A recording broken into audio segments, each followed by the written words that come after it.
নির্বাচনের আগে আগে রাজনীতির মাঠে যেন নানা ধরনের উত্তাপ দেখা যাচ্ছে। প্রথমে আমরা দেখেছি যে একে অপরকে লক্ষ্য করে উত্তপ্ত বাক্যবাণ নিক্ষেপ করা। তারপরে দেখেছি অলীক এবং অবাস্তব সব প্রতিশ্রুতি দেওয়া, এবং এখন যেন দেখছি যে একটু দিশেহারা টাইপের আচরণ করা। গত 2-3 দিন ধরে নানা ঘটনা ঘটছে। প্রথম দিকে ধারণা করা হয়েছিল যে জামায়াত কোনো পাত্তাই পাবে না, বিএনপি একচেটিয়াভাবে জিতে যাবে। পরে একবার মনে হচ্ছিল জামাত বোধহয় খুব গুছিয়ে নিয়ে খুব গোপন কিছু ভোট পেয়ে মানুষের মধ্যে প্রচুর একটা সম্ভাবনা তৈরি করে এবং ধীর স্থিরভাবে তারা সামনের দিকে অগ্রসর হচ্ছে। এখন আবার দেখা যাচ্ছে জামাতের মধ্যে একটা দিশেহারা ভাব, মানে জামাতের নেতৃবৃন্দ যারা আছেন তাদের কথাবার্তায় এক ধরনের লাগাম ছাড়া ভাব এবং এক ধরনের লজিক ছাড়া কথাবার্তা। তো এগুলো কি জামাতকে বুঝতে পেরেছে তাদের অবস্থা হঠাৎ করে খারাপ হয়ে যাচ্ছে, যেটা কয়েকদিন আগেও সম্পূর্ণ উল্টো ছিল? এই সমস্ত প্রশ্ন মানুষের সামনে আসছে। জামাতের যে কথাটা নিয়ে আজকে আমি আলোচনা করব, আপনারা সবাই জানেন গত 2-3 দিন ধরে জামাতের আমিরের একটা প্রসঙ্গ নিয়ে খুব আলোচনা হচ্ছে। ওনার এক্স হ্যান্ডেলে উনি যারা নাকি কর্মজীবী নারী তাদের সম্পর্কে কি বলেছেন, একটা খুবই আপত্তিকর শব্দ ব্যবহার করেছেন, যেটা হয়েছে। এবং এটা নিয়ে ওনাদের পক্ষ থেকে বলা হয়েছে যে এটা ওনার অ্যাকাউন্টটা হ্যাক করা হয়েছিল এবং হ্যাক করার মাধ্যমে এটা করা হয়েছে। কিন্তু হ্যাক করার পক্ষে তারা যে সমস্ত যুক্তি দেখিয়েছে সেগুলো নিয়ে আবার কেউ সন্দেহ পোষণ করেছেন। এগুলো নিয়ে নানা আলাপ। এটা নিয়ে আমি খুব বেশি কিছু বলিনি। এই কারণে আমি মনে করি যে জামাতের আমির যদি ওই একটা শব্দ কেবল বলেন, কেবল ওই শব্দটা নিয়ে আলোচনা করার কোনো আমি দরকার মনে করি নেই, কারণ উনি তো অস্বীকার করেছেন। অকাট্যভাবে প্রমাণ না হওয়া পর্যন্ত আমি ওনার অস্বীকারটাকে মেনে নিতে পারি। কিন্তু উনি আল জাজিরাকে যে সাক্ষাৎকার দিয়েছিলেন সেখানেই তো উনি নারী নেতৃত্ব নিয়ে ওনার অবস্থান ক্লিয়ার করেছেন। ওটা ক্লিয়ার করার পর ওই একটা শব্দ ব্যবহার হলো কি হলো না তাতে তেমন কিছু যায় আসে না বলে আমার কাছে মনে হয়েছে। জামাতের আমির আরেকটা কথা বলেছেন মাঝখানে একদিন আগে, হাটহাজারী যে চট্টগ্রামে যে কর্নেল অলি যে দল এলডিপিতে এখন ওনাদের জোটের সঙ্গে আছে, সেই জোটের প্রচারে করতে গিয়ে উনি বলার চেষ্টা করেছেন যে কর্নেল অলি নাকি প্রথম স্বাধীনতার ঘোষণা দিয়েছেন, অথবা উই রিভোল্ট এই ধরনের একটা কথা বলেছেন, যেটা থেকে প্রমাণ করা যায় যে উনি প্রথম বিদ্রোহ করেছেন। এই ধরনের কথাবার্তা, মানে নতুন করে ইতিহাসের নতুন এক অধ্যায় উনি শুরু করতে চাচ্ছেন। অনেকে আবার রসিকতা করে বলছেন যে 2 দিন যেতে দেন, সে দেখবেন যে উনি বলবেন, হয়তো ওনারা বলবেন যে গোলাম আজমই হয়তো স্বাধীনতা ঘোষণা করেছেন। দেখেন, একটা জিনিস কি, অনেক কিছু ঘটবে, সকল ঘটনার দায়িত্ব নিজের কাঁধে নিয়েন না, পারবেন না। আপনার কাঁধ এত প্রশস্ত হয় নাই যে 71 সালে জামাতে ইসলামের পক্ষে থেকে, জামাতে ইসলামের যারা চালিয়েছে, যাদের যে নেতারা ছিলেন, ওনারা যে কাজ করেছে সেই ভার আপনি বহন করতে পারবেন এমনটা মনে করার কোনো কারণ নেই। বরঞ্চ ওই ভার ঝেড়ে ফেলে দিন, তাহলেই ভালো করবেন। অত ওজন নিয়ে দৌড়াতে পারবেন না। দৌড়াতে হলে এই সমস্ত ওজন, অপ্রয়োজনীয় ভার ফেলে দিতে হয়। কাজে 71-এ তারা কি করেছে এটা বলে সরাসরি বলেন, ভাই আমরা ওই সময় ছিলাম না, যারা ছিলেন তারা যে সমস্ত কাজকর্ম করেছেন ওটা আমাদের স্বাধীনতার বিপক্ষে ছিল। আজকে এত বছর পরে এসে আমরা বুঝতে পেরেছি ওটা ঠিক হয় নাই, ওনাদের কৃতকর্মের জন্য আমরা ক্ষমা চাচ্ছি জাতির কাছে, বলে ফেলেন। এ বললে আপনার কোনো ক্ষতি হবে না, বরং আপনার লাভ হবে। যাক, আমি ওনাকে পরামর্শ দেওয়া আমার কাজ না। আমি আজকে যে কথাটা নিয়ে আলোচনা করব, এবং এটা খুব সিরিয়াস ব্যাপার এই কারণে যে আজকে আমরা দেখলাম একটা জিনিস, একটা ভিডিও আমার কাছে একজনে পাঠিয়েছেন, প্রায় 15 মিনিট 9 সেকেন্ডের একটা লম্বা ভিডিও। সেই ভিডিওতে দেখা গেল যে ঢাকা 17 আসনের যিনি প্রার্থী, জামাতের প্রার্থী মিস্টার খালিদুজ্জামান, ডাক্তার খালিদুজ্জামান, ওনার এই ডাক্তার লিখতে পারেন কিনা এটা নিয়ে আলোচনা আছে। যাক, সে আলোচনায় আমি যাচ্ছি না, মিস্টার সম খালিদুজ্জামান ওনাকে বলছি।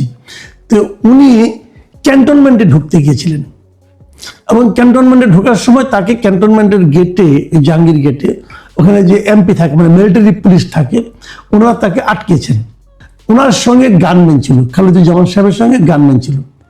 এমপি যে বক্তব্য, মানে ওখানকার ক্যান্টনমেন্টের পুলিশের বক্তব্য, যে ক্যান্টনমেন্টের ভেতরে বেসামরিক কেউ গানম্যান নিয়ে যেতে পারবেন না।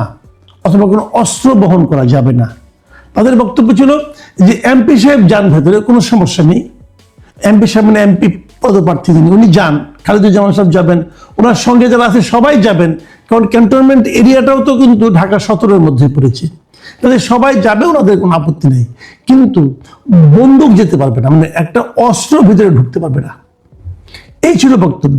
খালেদুজ্জামান সাহেবের বক্তব্য ছিল উনি ক্যান্টনমেন্ট পার হয়ে ক্যান্টনমেন্টের ও পাশে যাবেন, তো ওখানে তার গানম্যান লাগবে, কারণ ওখানে ক্যান্টনমেন্টের পক্ষ থেকে বলা, পুলিশ আর্মির পক্ষ থেকে বলা হচ্ছিল ক্যান্টনমেন্টের মধ্যে তো আপনার নিরাপত্তা আমরাই দিচ্ছি, আপনার গানম্যান লাগবে না। ওনার বক্তব্য হলো ওপারে গেলে তো আমার নিরাপত্তা প্রস্ত, লোকজন তখন আমাকে মারতে পারে, তো তখন তো আমার গানম্যান লাগবে। এই বাহাস অনেকক্ষণ চলেছে, এটা নিয়ে বিতর্ক হতে পারে। খালেদুজ্জামান সাহেব অবশ্যই বলতে পারেন, ওনার সে বলার অধিকার আছে যে এই এলাকায় তো আমি নির্বাচনে প্রচারণা চালাবো, তাহলে আমি এই এলাকা পার হয়ে ক্যান্টনমেন্টের ওপারেও তো আমি যাবো, সেখানে তো আমার তাহলে ওই গানম্যান আমি ওখানে পাবো কোথায়? Logical question. কিন্তু ক্যান্টনমেন্টের একটা নিয়ম আছে যে ওখানে কেউ অস্ত্র নিয়ে যেতে পারবে না, তারা তাদের নিয়ম পালন করছেন। এই হলো বিরোধের কারণটা। বিরোধটা নিয়ে আমার তেমন কোনো বক্তব্য নেই, এটা আইন যা বলে সেটা হবে, কোনটা আইনি কোনটা বেআইনি এটা আমি এই আলোচনায় আনতে চাচ্ছি না। আমার আনতে চাওয়া যে ব্যাপারটা সেটা হলো খালেদুজ্জামান সাহেবের আচরণটা, ওনার হম্বিতম্বি করার যে প্রবণতা, হম্বিতম্বি করার জন্য যে বডি ল্যাঙ্গুয়েজ, যে ভাষার উনি ব্যবহার করেছেন, সেটা আমার কাছে আপত্তিকর মনে হয়েছে। উনি এমপি যিনি দায়িত্বপ্রাপ্ত আছেন, উনি কিন্তু সিদ্ধান্ত দেওয়ার অধিকার রাখেন না। আসলে ওনাকে যে সিদ্ধান্তগুলি দেওয়া হয় উনি সেটা কেবল পালন করেন। তার সঙ্গে হম্বিতম্বি একজন এমপি পদপ্রার্থী কেন করবেন?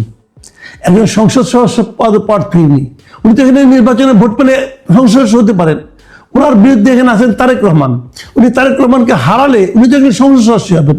কাজেই উনি এই ইলেকশনে উনি জিততেও পারেন, এটা মাথায় রেখেই তো উনি আচরণ করবেন, সেরকম আচরণ করবেন। জনগণ দেখবে যে এই ভদ্রলোক জিতলে পরে কি করবে। কিন্তু উনি যে আচরণটা উনি করলেন, সে আচরণটা কি দেখুন, উনি ওখানকার মিলিটারি পুলিশের সঙ্গে কি বললেন, আমি কতগুলি কথা বলি, উনি নিজেকে তুলনা করলেন তারেক রহমানের সঙ্গে। উনি বললেন আপনারা তো গান নিয়ে বসে আছেন, তারেক জিয়ার ক্ষেত্রে আপনারা তো জিহ্বা দিয়ে রাস্তা চেটে ফেলতেছেন, আমরা কেন যেতে পারবো না? মানে তারেক জিয়া যখন যাবেন তখন ওনার জন্য জিহ্বা দিয়ে রাস্তা চেটে ফেলছেন, এই কথা ওনাকে ব্লেম করছেন। কবে করছেন এটা কাজটা? এই তুলনাটাকে ওনার মুখ দিয়ে এই ল্যাঙ্গুয়েজে আসা মানায়?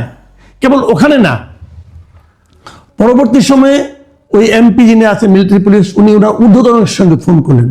যখন ঊর্ধ্বতনের সঙ্গে ফোন করলেন তখন ফোনের অপর প্রান্তের লোকটাকে শোনানোর জন্য এমপি যিনি ছিলেন মিলিটারি পুলিশ, উনি ফোন করছেন ওনার ঊর্ধ্বতনের সঙ্গে, তাহলে এখান থেকে খালেদুজ্জামান সাহেব বলে দিচ্ছেন যে আপনি বলেন যে তারেক রহমানের প্রতিদ্বন্দ্বী, তারেক জিয়ার প্রতিদ্বন্দ্বী ঢাকা 17 আসনে আমি ক্যান্ডিডেট। মানে দেখুন খালেদুজ্জামান সাহেব, আপনাকে আমি বলি আপনার অবস্থানটা কি দাঁড়িয়েছে। আপনি নিজের পরিচয়টা পর্যন্ত দিতে যে তারেক জিয়ার নাম উল্লেখ করতে হচ্ছে। মানে আপনার পরিচয়টা কি?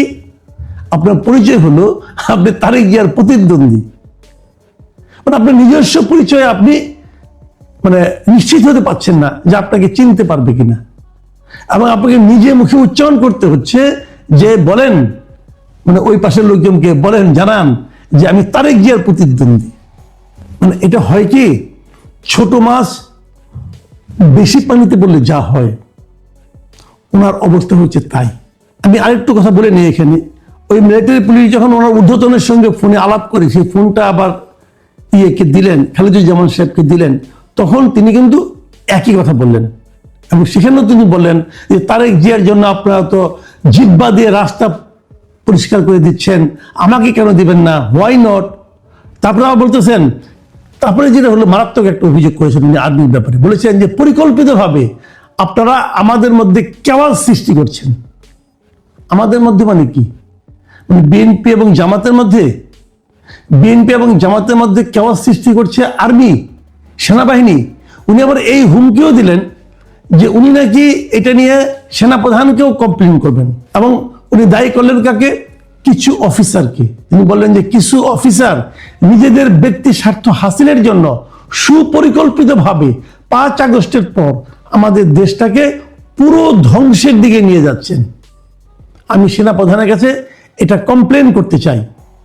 ভাবুন, তার মানে উনি সরাসরি বললেন যে 5 আগস্টের পরে এই দেশটাকে পুরোপুরি ধ্বংসের দিকে নিয়ে যাচ্ছে কিছু সেনাবাহিনীর অফিসার। এটা যদি সত্য হয়, ওনার অভিযোগ যদি সত্য হয়, তাহলে তো তাদের বিরুদ্ধে অ্যাকশন নেওয়া উচিত। ওটা ভয়ঙ্কর কথা, কিন্তু তাহলে তো দেশটা বিপদের মধ্যে আছে। সেনাপ্রধান এগুলি দেখেন না কেন?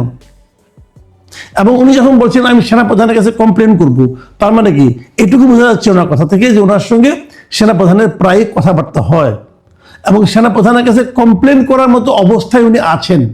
ওনার কমপ্লেন যদি সত্য, একজন এমপি ক্যান্ডিডেট, কিন্তু ওই এলাকার এমপি ক্যান্ডিডেট, তিনি যদি বলেন যে এই সেনাবাহিনী মানুষের মধ্যে একটা কেওয়াস সৃষ্টি করার জন্য কাজ করছে, কিছু অফিসার দেশটাকে ধ্বংসের দিকে নিয়ে যাচ্ছে, এই কথা যদি উনি করে বলেন এবং সেটা যদি সেনাপ্রধানকে উনি কমপ্লেন যেহেতু করতে চেয়েছেন, নিশ্চয়ই এতক্ষণ করে ফেলেছেন।